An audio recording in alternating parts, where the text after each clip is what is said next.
Great. And with that, I will welcome everybody back to Veterans for Gun Sense 2020, hosted by the Everytown Veteran Advisory Council. This is our fifth forum meeting, and most of you by now know me. But if you don't, my name is Chris Marvin. I'm the principal of Marvin Strategies, and I serve as the Veteran Engagement Lead for Everytown for Gun Safety and Moms Demand Action. I also have the privilege of hosting this forum every 2 weeks. The theme for today's meeting is one of, if not the most important issue in the gun violence prevention movement today: federal background checks on all gun sales. The topic seems really simple.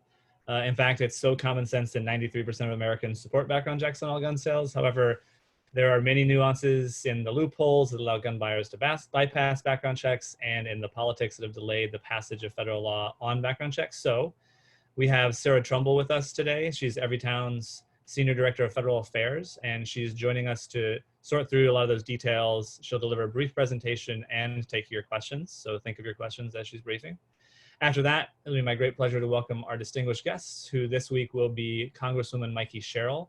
She's a Navy veteran who represents the 11th Congressional District for New Jersey in the U.S. House of Representatives. Like I said, I believe most folks here are returning members, so I'm going to make the intro a little bit more brief, but I'm still going to go through some of the rules. You all know that Veterans for Gun Sense 2020 is a virtual forum of military veterans hosted by the Everytown Veteran Advisory Council to discuss and take action on gun violence prevention priorities in the 2020 election cycle. Our goal is to provide military veterans with the knowledge, connections, and platform to support gun violence prevention communities' efforts to elect a gun sense majority in 2020 at state and federal levels. And meanwhile, we're having some interesting conversations about gun violence prevention issues, most of which veterans care about, and talking about how veterans can play a larger role in the gun violence prevention movement generally. So very quickly, a bit about Everytown. You guys know that Everytown, including Moms Demand Action, is the largest gun violence prevention organization in the country.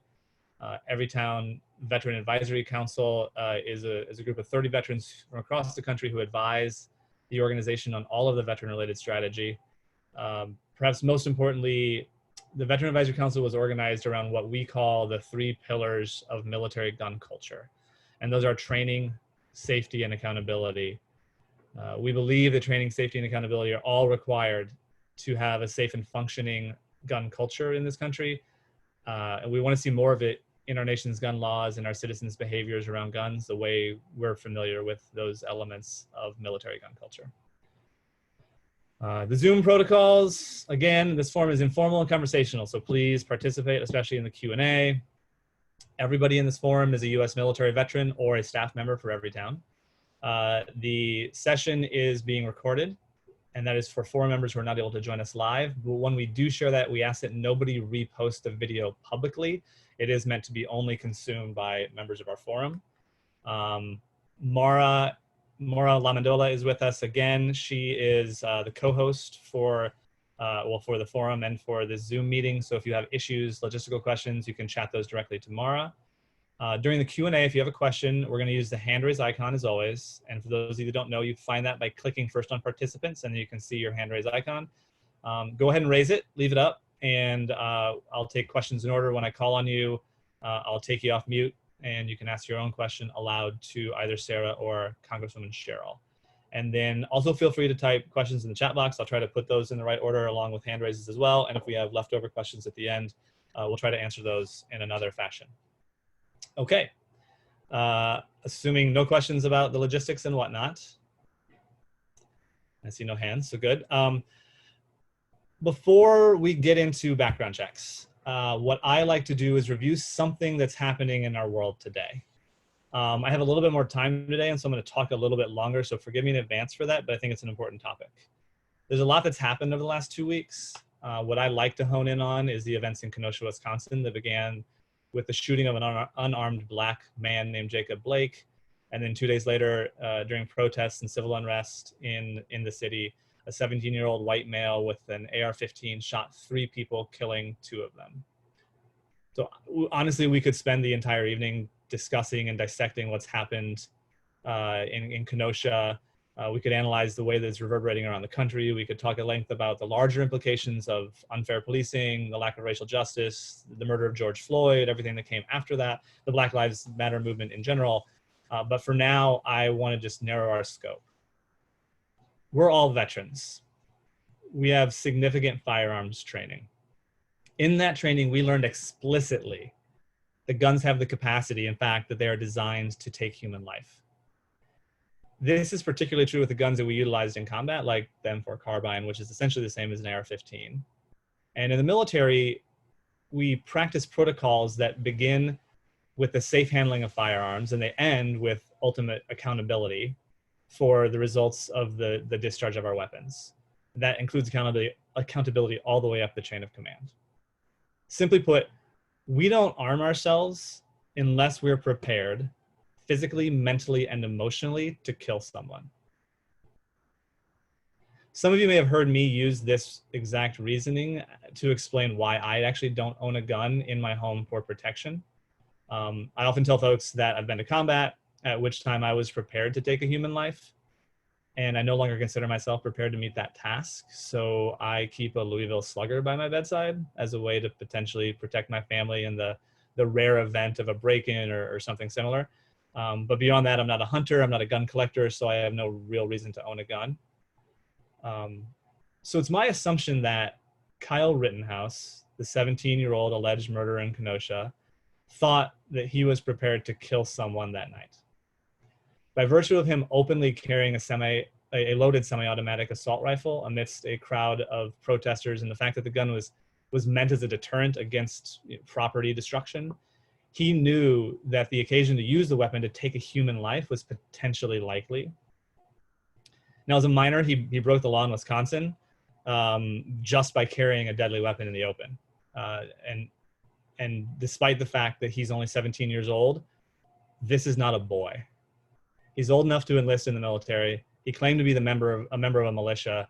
He had apparently deputized himself as a first responder of sorts, claiming to be both a protector of property or a police of property and a medic. And at some point during the night when things got confusing, he pulled his trigger multiple times with ultimate consequences for himself and the two men he killed.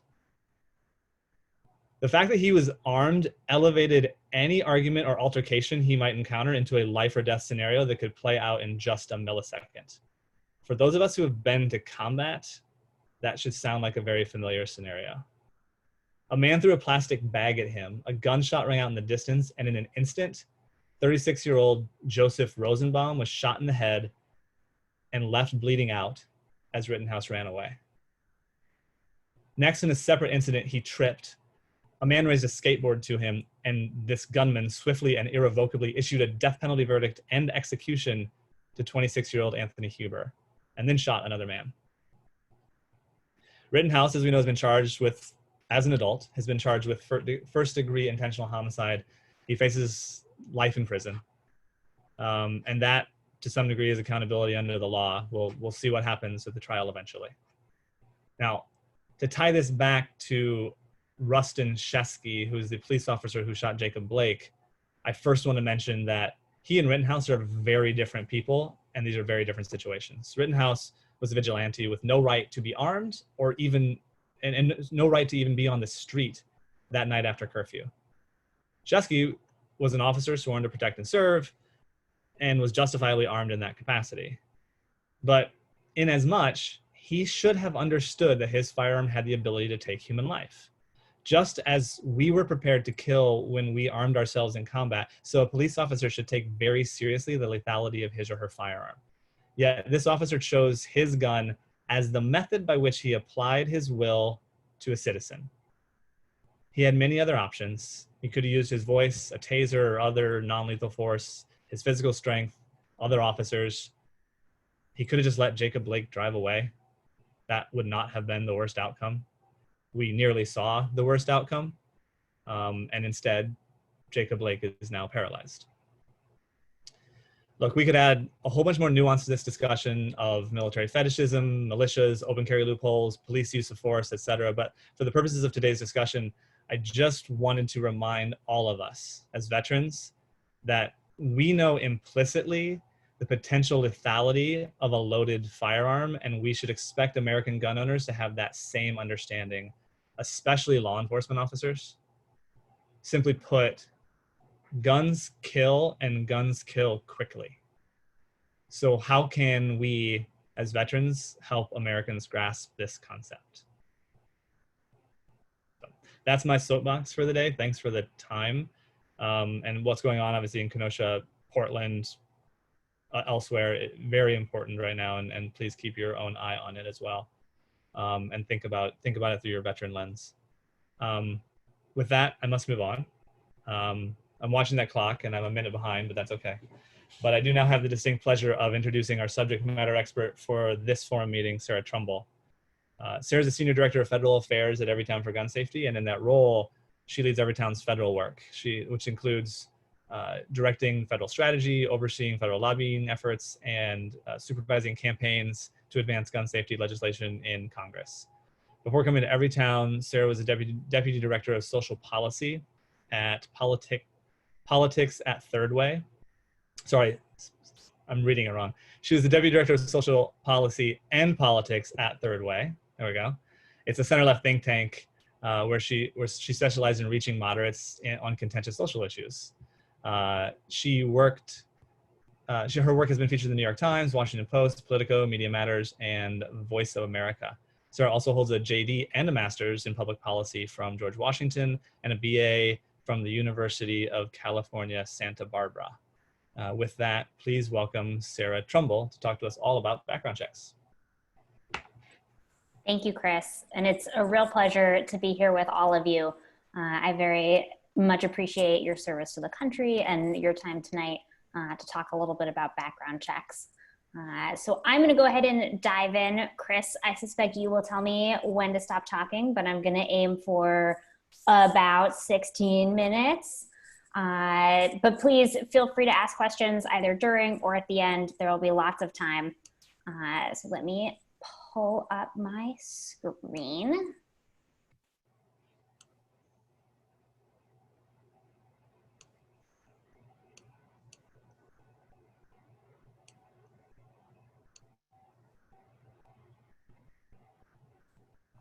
Right. There's got to be a fancy way to do this, right? I apologize that my technological capabilities are not as advanced. Upper right, hit present. Oh, that would probably help. Great. So today I'm going to talk a little bit about background checks. I know for a lot of people who have been a part of the gun safety movement for a long time, and I recognize several of your faces on this call, you're going to know a lot about what we talk about, but I tried to go in a little bit deeper than you may have gone before. And then at the end, we're going to talk about some of the politics and the strategy at play here, and I'd be happy to go a little bit further. So here's what we'll cover today. First, how the process works under current federal law. Second, what we know about the effectiveness of background checks, what the solution is on the federal level, and what happens next nationally on this and other gun safety policies. So the first thing that you have to understand is that there is already a set of laws that have nothing to do with the actual background check system that determine who is prohibited from purchasing a gun. This is that list. So it includes people who are under indictment for or have been convicted of felonies, fugitives from justice, unlawful users of illegal substances.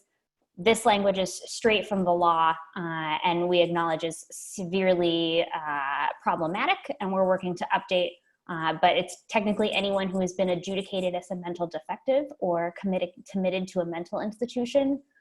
The way that's read in practice is that if you've been involuntarily committed to a mental facility, if you have been found not guilty by reason of insanity, or if you have been found or adjudicated incapable of handling your own affairs, that's what qualifies you as a mental defective or committed to a mental institution under this law.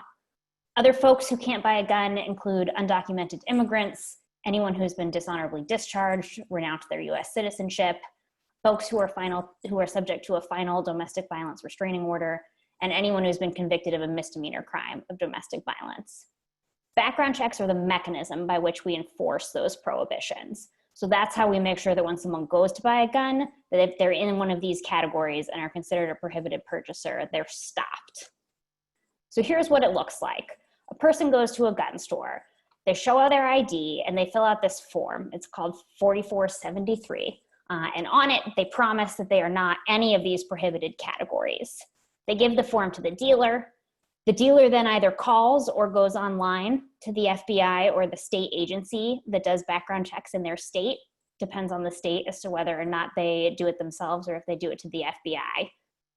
And then immediately the agency checks that information against the relevant databases. About 90% of checks are considered instantaneous. The rest take a little bit longer. We don't have exact timing on that, but we do know that the checks that take longer are much more likely to be denied. You get one of three responses. Someone passes the background check and they can buy a gun. Someone fails a background check and they can't buy a gun. Or someone gets a to be determined when more research is required. Then the background check operators continue to research for up to 3 business days. And at the end of the 3 business days, the gun dealer can choose to sell the gun to that person, regardless of whether or not the background check has come back yet. But not every gun dealer or every gun buyer has to pass a background check. The only people who have to run background checks are licensed sellers, people who have an FFL from the federal government. That means that prohibited purchasers like felons, domestic abusers, and folks like that can avoid a background check. All they have to do is go to an unlicensed seller. Some of the easiest places to find unlicensed sellers are at gun shows or online. Now I want to be clear, not every gun show does not require background checks. Many gun shows do. And if you're a licensed dealer operating at a gun show, you have to run a background check. The only people who don't have to run background checks are unlicensed sellers. Online, places like armslist.com are an easy way for unlicensed sellers and buyers to connect, and then they typically meet up in person and exchange cash for guns. So let's dig a little bit deeper into ArmsList. ArmsList is the self-proclaimed Craigslist of gun sales. And we did a deep dive at the end of 2018 into what exactly is happening on that website and how easy it is for someone to find a gun that you don't need a background check for. And what we found was that in that year, there were 1.2 million ads on armslist.com for firearm sales where no background check would be required. And when we analyzed the buyers, we found that 1 in 9 prospective online buyers would not have passed a background check. That's 7 times higher than the number of prohibited buyers who fail background checks at licensed dealers or in other contexts where background checks are required. So, do we know that background checks work? Great news, I've got an easy answer for you, it's yes. Since the background check system was established 25 years ago, more than 3.5 million illegal gun sales have been stopped. That means to convicted felons, domestic abusers, people who've been adjudicated mentally ill by a court of law. And state laws that require background checks for all handgun sales are associated with 48% lower rates of gun trafficking in cities and 29% lower rates of gun trafficking across state lines. And finally, states with laws requiring background checks for all gun sales, either at the point of sale or by a permit, are associated with 10% lower homicide rates. So let's look at an example. In Connecticut, they passed a law requiring background checks, both for a handgun purchase permit and at the point of sale. And as a result, the firearm homicide decreased by 40%, and the firearm suicide rate decreased by 15%. Meanwhile, in Missouri, they repealed their purchase permit law that required a background check. And the state then experienced a 25% increase in the firearm homicide rate and a 16% increase in the firearm suicide rate. And my last data point for why we know that background checks work is because we know that laws change behavior. And one of the ways we found that was in our arms list survey. This is a very complicated chart, but what it shows you is that when we analyze the ads on Arms List of people who were selling background checks in states where background checks were not required, only 6% of unlicensed sellers indicated they would require one anyway. But when we analyze the sales in states that did require a background check, 84% of sellers indicated they would require a background check, which means people are following the law when it's the law. But only 22 states and DC currently require background checks. So what's the solution? We need a federal background check bill. One way to do that is called H.R. 8. Surprise, the House already passed that. H.R. 8 is the Bipartisan Background Checks Act. Sorry, my phone just turned on Siri. It got too excited. H.R. 8 was the Bipartisan Background Checks Act. It was introduced on the anniversary of the shooting of Gabby Giffords, 8 years after it. That's why it's named H.R. 8. And it passed in early 2019 with a vote of 240 to 190. This is the final vote here on the left. You can see that 8 Republicans voted for the bill. And on the right, you can see all of the Moms Demand Action volunteers who were in the audience that night. Background checks are a super easy bipartisan option. And the way the bill is written, it includes common sense exceptions for some of the people who we know are going to need to be able to transfer guns without a background check. So let's dig into what those exceptions were. The exceptions for the Bipartisan Background Check Act include any law enforcement agency or law enforcement officer, armed private security professional, or member of the armed forces, to the extent that that officer, professional, or member is acting within the course and scope of their employment and official duties. It also excludes a loan or a bona fide gift between spouses, domestic partners, parents and their children, step-parents and stepchildren, siblings, aunts and uncles and their nieces and nephews, and grandparents and their grandchildren. It excludes transfers to executors, administrators, trustees, personal representatives of an estate or a trust that occurs by operation of law when someone dies. It also excludes temporary transfers that are necessary to prevent imminent harm or imminent death or great bodily harm, including harm to yourself, to your family, to your household members, or to others, if the possession by the person who receives the gun lasts only as long as is immediately necessary to prevent that imminent death or great harm. And that harm is explicitly defined to include the harm of domestic violence, dating partner violence, sexual assault, stalking, and domestic abuse. Then there is also an exception for a temporary transfer at a shooting range or while you're hunting, trapping, and fishing with a buddy. So as long as the person who owns the gun is there, they can lend their gun at the shooting range or while out with their friends. So H.R. 8 passed in February with a bipartisan vote. It went to the Senate and it has sat on Senator Mitch McConnell's desk ever since. This is a bit of a misnomer because we know that, like Chris said, 94% of Americans support background checks, including vast majorities of Republicans, which is 90%, large majorities of gun owners, 89%, majorities of NRA members. And we also know that polling post-COVID shows that people think background checks are even more important now than they were then. So it's a little absurd that we're still in this position. So what happens next? Well, I'm going to be straight with you. Mitch McConnell is not going to bring up this bill for a vote before the end of this Congress. Background checks will be something that passed the House and did not move on to the Senate. But next Congress, background checks are still going to be one of our very top priorities. We expect the House to move them quickly in the first 100 days, and we expect the Senate in the 117th Congress to be ready to move them too. Because we know that the politics of this issue are changing, that people are running on gun safety and winning, and that the American people aren't going to stand by to have nothing happen. And with that, I would be happy to take any questions. Thank you very much, Sarah. Really informative, and I think has already brought some questions to the fore. So I have 2 in the chat. I'm going to read one, but then I'm going to let Matt read that. Pete read that one for himself because it's all in lawyer speak.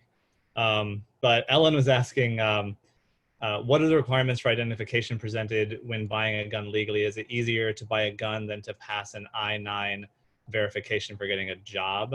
And I assume we're talking about from an FFL, because if you're buying person to person, there is no requirement for identification, right? There's nothing. But if from an FFL, what are the requirements?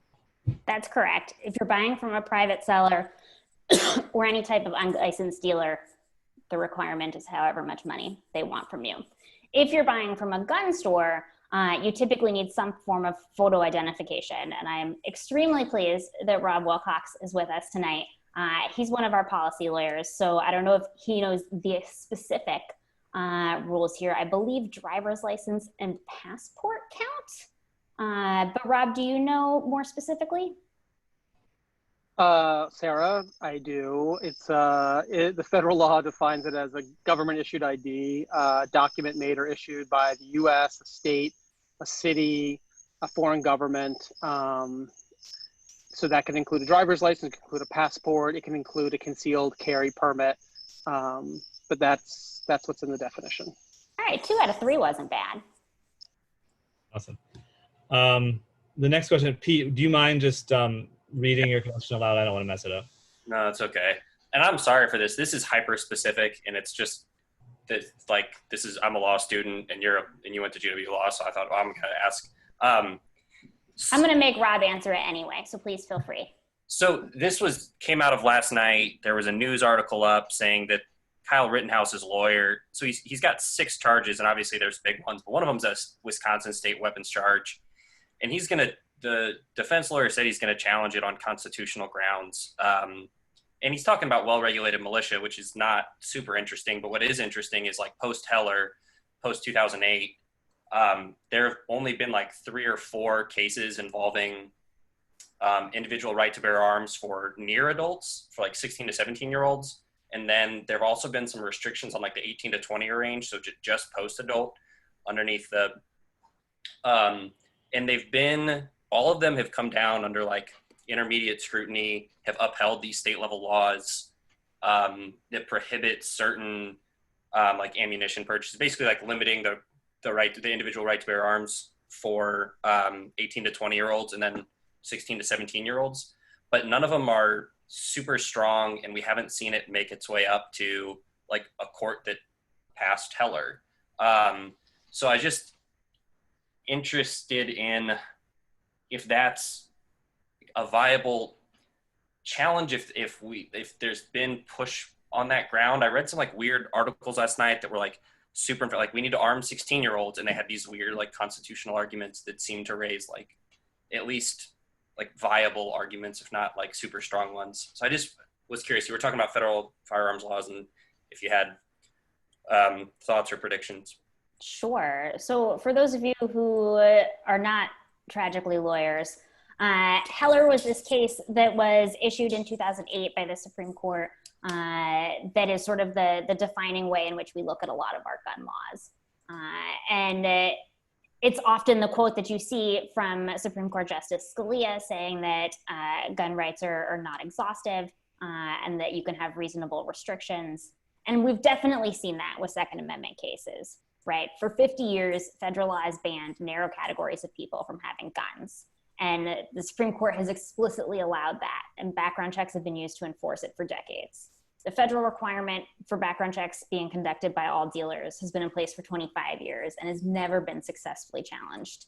And every court to hear a challenge to state laws requiring background checks on handgun sales has been thrown out. But to the specific question, particularly about some of the younger ones, Rob, do you have any thoughts on that? Sure, Sarah. I think there's 2 issues right there. There's kind of constitutional issues and state law issues. In Wisconsin, the state law sets an age limit of 16 for possession of guns. So Rittenhouse could legally possess, but it sets an age limit of 18 for the open carry. So that would be illegal under state law. The question, I think, really is that are those types of laws, kind of age-related possession and carry laws, constitutional? And I think the clear answer from the jurisprudence is yes. There's been a number of challenges to the age restrictions that have been upheld. Most recently, the Florida passed, in the wake of the Parkland shooting, a law that set the age requirement at 21. The NRA, even though that was signed by Governor Rick Scott, a Republican, longtime NRA ally, the NRA quickly challenged that in the court of law and lost. And so I think that there is kind of a body of case law that says that these types of restrictions are constitutional. It has not made it to the Supreme Court, the kind of ultimate decider, but there's no kind of, what usually gets a case in the Supreme Court is a circuit split when kind of major courts at the state or at the federal level disagree, and we haven't seen that. Thank both of you so much, and I apologize to everyone else in this chat who's not in law school. Thank you guys, I really appreciate it. It's good. We all like to pretend like we're that smart. We probably have time for another question. I correct me if I'm wrong, but I don't believe that Congresswoman Sherril is on yet. Great. Okay, so I'm going to go to John Godzinski for one more question there. Go ahead, John, unmute yourself and ask. Yeah, in reading the source material, preparing for tonight, I noticed that the documents say that there's a 10%, basically what we do with these background tests is background checks, is we get a 10% reduction in overall 10% reduction in the issue, the mitigation of that hazard. And from my point of view, my issue is that I think as a, from my background in aviation, I think that we have to have this is one part of the bigger picture, but I think there's a case to be made of why 10% is a good idea, because you're always going to have the case of why is 10%, if it's not going to solve all the problems, if it's just going to shave 10% of the issue solve 10% of the problem, why is it worthwhile doing? I mean, there's an answer to that question, but I'd like to hear it from how you think why you think 10% is good. Sure, and I think the stat that you're pointing to is that in states that require background checks on all gun sales, they're associated with a 10% lower homicide rate, which, to be clear, is great news when more than 100 people die by gun violence every day. But gun homicide is not the only kind of gun violence out there. And I think it's really important to look to things like the suicide rate and the gun trafficking rate. It's also really critical to think about the fact that right now, what we know about these state laws is limited because the nation is a patchwork of states, and one state's laws are only as strong as the next state's laws. So if you can't buy a gun in one state, but you could easily do so if you move across the state line, that's a big problem. The other thing that I want to be really clear about is that background checks are not, the perfect solution here. There is not one piece of gun legislation that is going to stop gun violence. We really think that background checks are foundational because that's how we enforce all of our other laws. But we do recognize that background checks alone are not going to end gun violence, and that this is really a long-term fight that's going to require a lot of different interventions, both upstream and downstream. And some of those are going to be gun laws, and some of those are not gun laws, right? Some of the things that we need to do to resolve our gun violence crisis don't have anything to do with guns or violence itself. It's about making sure that people in all communities have, a place to live and the ability to get a job and a chance to get an education. And that's not really something that we can fix with a background check, but we know we need to start somewhere, and we know that this is going to work. Fantastic. Okay. So if you all are paying attention to the chat, Mara is sharing some of those resources that we shared in the invitation. So if you didn't catch those there, you can catch them now. It's basically a couple of different primers on background checks. Some of the stuff that's there covered, but some additional stuff from Everytown Research. It's really great to kind of dive into and look at maps and stuff like that. We are working with the Congresswoman right now who may be having some technical difficulties getting on. So bear with us for a couple more minutes. I think I saw one other question in the chat. Shannon, would Shannon go ahead and, she raised her hand at the right moment. So go ahead, Shannon, and ask your question. Okay, so I don't so much have a question, but I just wanted to kind of make the point that Sarah was making, and this actually just clicked in for me today. So we've talked about we're only as strong as the weakest link in the chain. And I was working with Everytown today to prep for a media article, and they gave me a data point from North Carolina that just blew me away. So between 2013 and 2017, so 5 years in North Carolina, they recovered more than 12,000 crime guns that originated in other states. And 85% of those guns, which was like over 11,000 guns, were traced back to states that had no comprehensive background check laws. So even though we're doing background checks in North Carolina and we have a pistol permit, we still had 11,000 guns in our state, that were used to commit crimes. And so, that just goes to show that, like you said, we're a patchwork. We're never going to be whole until we get that universal background check bill passed federally. Thanks, Shannon. I think that's exactly right. That's why we work so hard on this stuff. It was Kevin who asked a question about GOP folks who support background checks.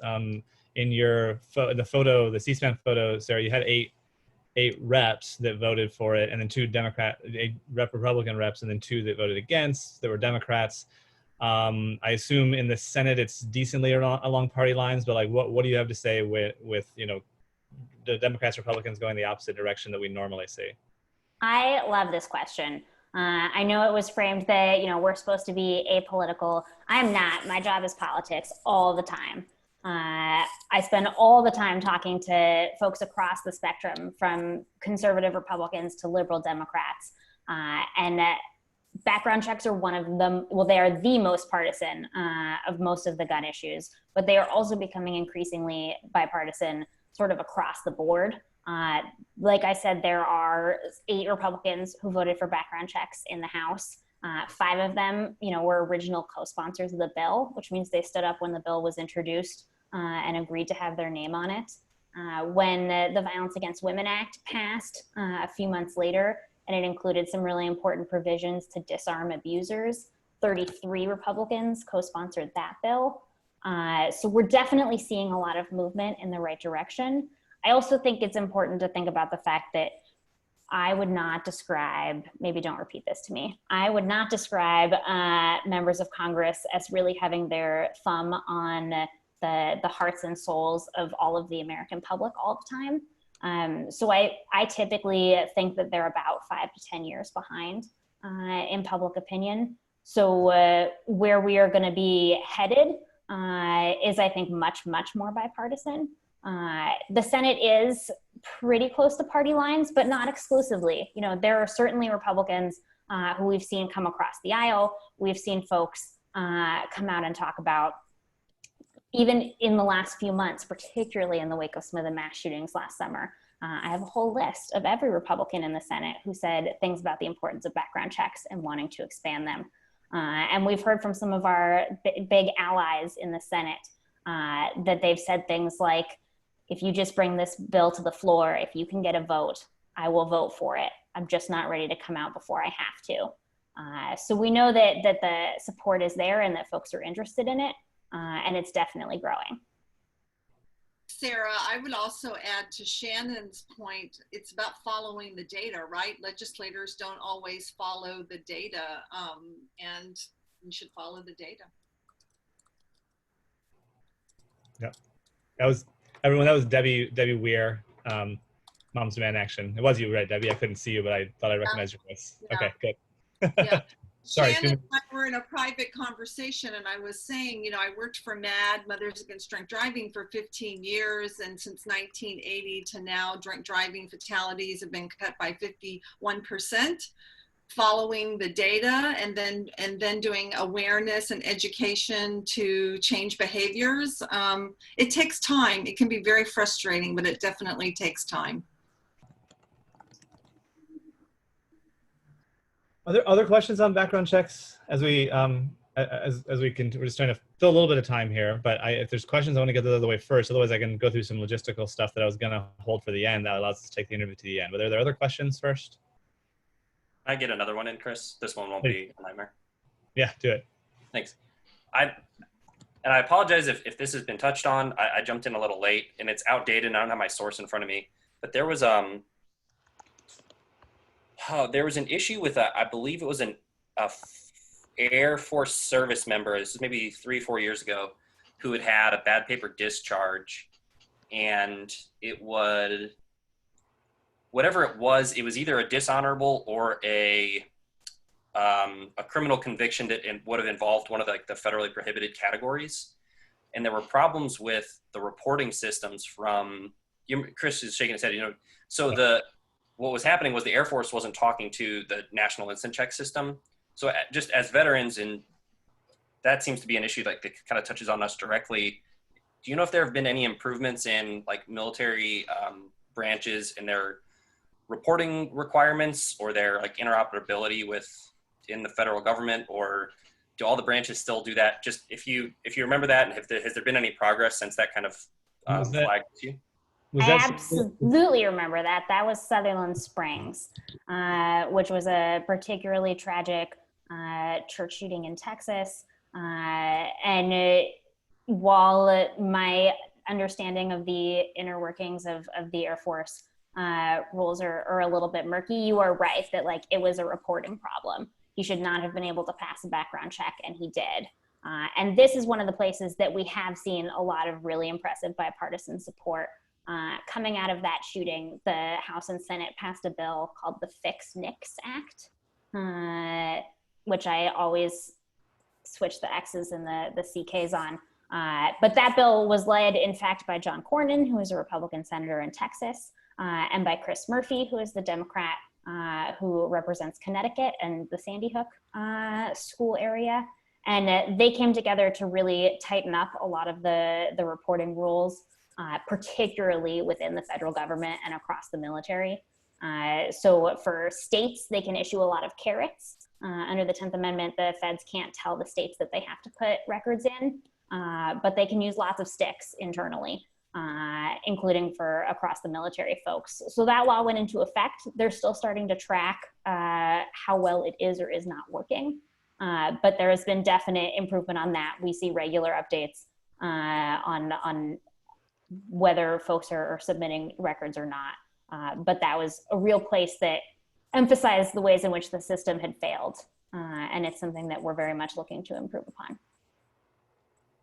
Thank you again. still have time for questions? Yeah. I just had a question more based on Debbie's experience, if I may. Debbie, when you first got involved in Moms Against Drunk Driving, was it the same kind of political environment in which one party was very much for reform and one was very much against? And what techniques did you guys use to, if that is the case, what techniques did you guys use to bring the reluctant party more on board with your ideas for common sense reform? You know, MAD was founded in 1980, and I would say that it was bipartisan support, but there was a strong lobbying against MAD's priorities, which was the alcohol industry. So Anheuser-Busch and Coors, the large alcohol manufacturers that also have many, many lobbyists that have influence on DC. But I would say probably for MAD's first 15 years, not a lot of progress was being made. But then when you followed the data and you could see how lives were being saved, you can't discount the data, right? So they couldn't, so then the alcohol industry had to kind of sit back a little bit. I would say some of the recommendations for MAD in later years, such as ignition interlock devices in vehicles. If you're a convicted drunk driver, you have to blow before you go, prove you're sober before the car will start.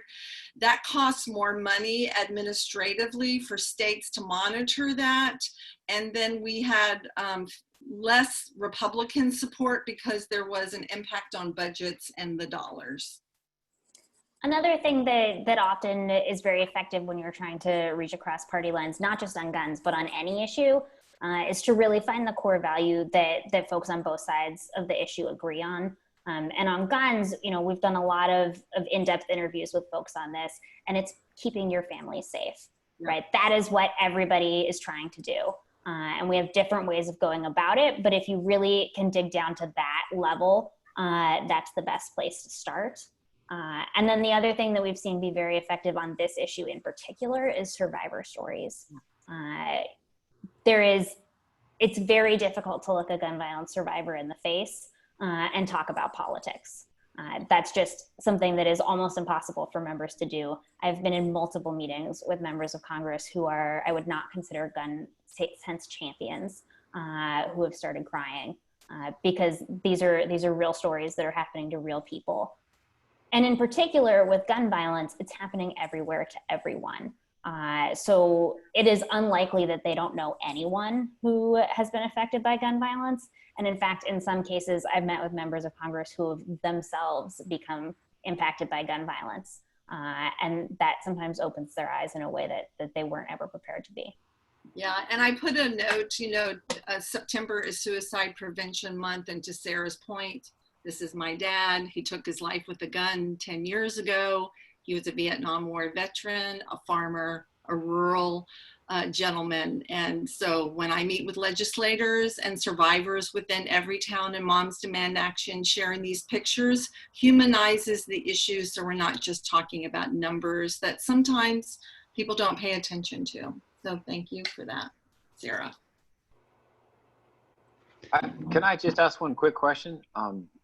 For data, how many times do we have, and I'm assuming the answer is very small, but everyone tries to scare the populace, especially the Republicans. They try and scare the populace about, you have to protect your family. Okay, well, do we have any data about how many times families do need protecting from somebody in a gun, just like, the Christmas story, or the guy gets old blue and protects his family from the burglars?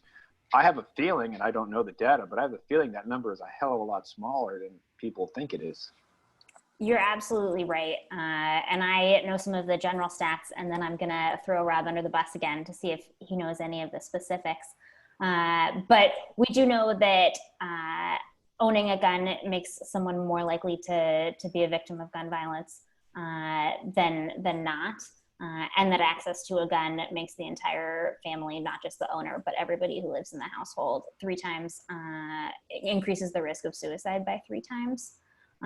There are, of course, very powerful stories of folks who have, saved themselves or others with a gun, including in the Sutherland Springs church shooting. And we have to be really careful not to denigrate that, because that is what responsible gun ownership should be for. But we also recognize that, for me, as someone who is 5'4" and often gets confused for a 12-year-old, carrying a gun is probably not going to make me a lot safer on the streets of Washington, D.C., because it's not that hard for someone to take it from me. But Rob, do you know any of the actual numbers? I do. It's really hard to get a firm grasp on it. There's been some widely used numbers about defensive gun uses that were based on a fairly flawed telephone survey, so I'm not going to repeat them. The FBI does produce some statistics on defensive gun uses, and it's not insignificant based on those reports. But as Sarah alluded to, I think the responsible use of firearms by law-abiding citizens is not something that we oppose, and it's not something that relates to background checks or the policies we support. I think what we're focused on is, how do we keep guns out of the hands of people who shouldn't have them because they're a danger to themselves or others, either because of the evidence of their individual conduct or because of some past criminal history. So it's a very good question, John, but it's not something where there is good concrete data. And oftentimes I find that kind of getting into that debate isn't really the conversation that I'm trying to have, or I think any of us are trying to have. What we want to focus are on the policies that we know will reduce gun violence, which means ensuring that guns are not in the hands of those who are a risk to themselves or others. Sorry to interrupt. Hi, We have the Congresswoman on. Yep, thank you, Mara. Thank you, Mara. I was about to do that. Congresswoman Sherril, I think we have you on the phone. Is that you there? That's correct. Can you hear me? Yes, I can. Thank you for joining us. I am going to jump right into our interview and skip through. I understand you had some technical difficulties, so you're with us on the phone, but we really, really appreciate you making it to this forum tonight. And we understand you only have till 9 o'clock. You have something else after that. So we're just going to do an intro that goes like this. Congresswoman Mikie Sherril represents the 11th District of New Jersey in the U.S. House of Representatives. And the only other important thing is that, like me, she flew helicopters in the military. Okay? You guys got it? That's the whole intro. Okay. Go Navy beat Army? Yeah, I'm an Army. She's a Navy, but that's fine. But Congressman, we are honored to have you here today. As you know, we've been talking about federal background checks. So we've actually been having a really robust conversation with Sarah Trumbull from Everytown, who knows everything about background checks, and this group is really excited to talk about it. I'll jump right into what I had prepped as a second question for you, which was, you were about 6 weeks into your term as a member of Congress when the House passed H.R. 8. which Sherril described to us, the Bipartisan Background Checks Act of 2019. I did some math. It's been 551 days since the Senate and since the House passed that, and the Senate has done nothing. This is a bill that 93% of Americans, or actually Sarah said 94% of Americans support, but let's just basically say almost everybody. And for me, I often talk about this as a fundamental failure of representative democracy, that the Senate blatantly ignored the will of the people, even their own constituents. Now, as we approach November, the folks on this call, Everytown, we're working on electing a gun sense majority that can change that, in both chambers of Congress. But looking back at the last 18 months, I'd really like to get your point of view on what could have been done or what we might try in the future when we see a bill that's as popular as background checks and trying to get it across the line. Well, thanks. That's a great question. And you sort of, it's kind of two questions, right? Like, what do we have to do as far as getting background checks across the line specifically, but also generally, what do we have to do to have a more representative democracy? Because on a few issues, including gun safety and universal background checks, we see these huge, just huge support across the nation for these basic principles. And when we can't get something this basic with this much support signed into law, it does feel like something is wrong. And I could go on probably all night and maybe part of tomorrow morning about what we need to do to be better represented. I'm from New Jersey, so take this for what it's worth. I'd start by getting rid of the Electoral College. I do think that it has a lot to do with the power that Congress has given up with some of the recent court decisions regarding subpoenas, which I disagree with, further undermining the power of Congress. It feels to me like our system of government right now is very out of balance. In other words, the balance of powers are out of whack. And what that's led to is this president who's very adept at creating chaos, constantly creating chaos. So it's very hard when you have an issue like gun safety legislation, which so many people believe in, where we really were, I think, gaining momentum, especially with the Parkland students who were so eloquent and so really unimpeachable as people speaking on this issue, to start to gain momentum. And yet just a constant series of crisis leadership, this president just creates chaos and makes it really difficult to handle any issue and to bring the power of the public to bear and to hold your senators accountable when there are right now, I mean, I've lost track of how many things we need to be holding the Senate accountable for. So that is, I think, what you sort of alluded to with respect to representative democracy. I would say, again, I think part of I think we need a new president. I think we need a new Senate. I think Mitch McConnell has been stymieing so many pieces of good legislation that has really wide-scale report and has really diminished the representation of so many people across the country down to a very narrow few and their interests. And I wouldn't even say that narrow few includes the base of Trump support. I think that narrow few includes people with moneyed interests in the Senate. But beyond that, I think what we've hit upon, and I think what's been so good is this constant drumbeat of just these basic necessities, basic premises that everyone agrees with, and we've kept the focus very tight. I'm, quite frankly, I'm for an assault ban. I was in the military. I have shot assault weapons. I've qualified as an expert in assault-style weapons. I can tell you that there is no reason for them to be on the streets of New Jersey. So I'm for an assault weapons ban. I don't really lead with my chin on that, right? Like, I talk more about universal background checks because unless and until we can get some of the basic pieces of legislation passed, I don't think we're ready to then move on to have a discussion with the American people about what else makes sense. So I think the messaging has been very good. I think some of our best messengers have been young people and their demand for more representative democracy and more support for gun safety legislation and to keep them safe. And I think I think really to get better results, we need a better president. Thank you very much. You actually answered another question of mine, so I'll leave that off. I was going to talk about what's happening after background checks, because we talked earlier that background checks is not going to cure everything. It's more of something that's foundational. So lots to do there. I'm going to give you a shorter question so that we then have time for maybe one question from the group before you have to run. But right now we have dozens of military veterans in this forum right now who are all concerned about gun violence and thinking about the dozens of laws and cultural norms that need to shift so that we can have common sense in our country's gun culture.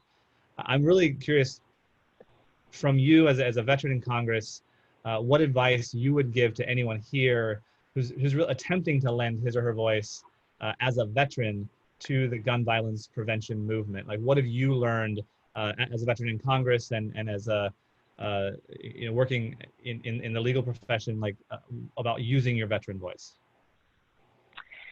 I think the nice thing about using our voices as veterans is we understand firearms. We are familiar with firearms. Many of us come from families with a background in hunting, like my own family, and my father, who was the person that taught me how to shoot. We're not. I don't think we come off as people that can't talk to the majority of the American people, who some of whom are ardent hunters and sportsmen and want to make sure that they preserve their rights under the Second Amendment, but also want to make sure their children aren't going to go to school and get gunned down. So I think that's where our voices can carry and be impactful. And I think it's important because too many times in the past, I think, there have been these conversations get sort of bogged down in technicalities of what qualifies as this or what might this be or what might that be. And I think as veterans, our familiarity with firearms does carry weight with the public. And I don't think we get as bogged down into some of those technical discussions that really are just used to move people away from just the advocacy for common sense gun safety legislation. And if we have time for one question, a member of our forum named Albie, I hope I'm pronouncing that right. They had a question for you. Albie, if you want to come off of mute and ask that question aloud to the Congresswoman. Definitely. Hi, Congresswoman. My name's Amanda Leanne Brunzell. I'm a U.S. Navy veteran. Actually, I was search and rescue swimmer, so go Navy. Oh, wow. So the question for you, since we are all veterans, I would like to know where you stand on red flag laws. Right now, we have, a lot of veterans dying every day at hands of guns. Like I think it's 68% of all veteran suicides are by guns. Where do you stand on red flag laws? Because that would seem to be a very common sense gun reform to help with this pandemic of veteran suicide. Right. Sure, and I'm a supporter of red flag laws. In fact, New Jersey has passed some. We have some of the best gun safety legislation on the books, and certainly I think that has been a factor in our gun violence being lower than some of the surrounding states, despite having the most densely populated state in the nation. And I think you're exactly right. We see that veteran suicides are higher than the national average, and women veteran commit suicide about twice as high as their 2 times as many times as their male counterparts. So it's really critical that we have these red flag laws. I think they're common sense. I think there is a lot of ways that we can talk about this, especially as veterans, very passionately. I can't help but feel that if we can't get universal background checks passed, the problem isn't that Americans don't hear us and believe us when we talk about the need for some of these common sense gun safety regulations. The problem is that the Senate is just refusing to take these up. And to the extent that we can apply public pressure on that, that's so critical. But really, it seems to me, just with the numbers I've seen and the advocacy I've seen, and it just seems like universal backgrounds is the place to start. Although I'm happy, if there is better polling or better data out there that it's the red flag laws. I do think that's a very powerful statement as well, especially from veterans. Congresswoman Mikie Sherril, thank you so much for joining the Veterans for Gun Sense 2020 Forum. Even in an abbreviated fashion, we apologize for you having some technical difficulty, but glad that you were resilient, as all veterans tend to be, and overcame that and were able to join us for a little bit. It was a pleasure speaking with you. Thank you for all that you do for veterans and for Gun Sense in Congress. Well, thank you so much. I apologize. I have been doing the Zooms for months. This was the first time I could not get on the Zoom call, and I apologize for that, but I'm so glad we were able to speak. And thank you all so much for all of your work on this issue. As you may know, I have 4 children, so as you can imagine, this is deeply important to me and concerning to me, and I really appreciate all of you and all the work you do. So thank you again. Our pleasure. Thank you. I'd also like to thank Sarah Trumbull for educating us all on background checks. We have a lot more work to do on this issue, but it is winnable, and it's it's important. Sorry, and it's also an important foundation for additional common sense gun reform. We talked about it earlier, but things that we talked about already, like ghost guns, you know, the Charleston loophole. Open carry, all the things that we talk in detail about are all based on having a functional background check system for the entire country. Our next forum meeting will be Tuesday, September 15th at 8 p.m. Eastern, and it's going to be a little bit different, so hang on for a sec with me. We will be joined by the Honorable Patrick Murphy, who is an Army veteran, a former congressman from Pennsylvania, and the former Undersecretary of the Army. Our topic this time is going to be gun sense in the 2020 election, so it matches the name of the forum a little bit better. And we'll be joined by Everytown's electoral guru, Chris Carr. The note here, the important part, is that that session will not be recorded. So tell your friends that if they don't join live, they're not going to get to be a part of it. We have to do this for both privacy and election law reasons because we're talking about electoral strategy. And so it's a little bit inside baseball, and you guys kind of get a peek behind the curtain. So if you want that inside scoop on how Everytown's independent electoral strategy is being executed, which is super interesting, they're spending millions of dollars to try to, you know, elect gun sense candidates and, you know, elect a gun sense majority in both states and federal levels. If you want to be a part of that, you're going to need to join in person. So remember that. And finally, please remember to, as always, invite a buddy to this forum. That's the only way we get the word out. We have, you know, decent numbers right now, but we'd love to see more veterans on these calls. Simply share that survey link that we put in, that I put in every single email we send out here, so I know you have it, and have them put your name in the referral. If by chance you joined us last minute and haven't filled out the survey, go ahead and do that. You probably have a link to it anyway, and spread the word.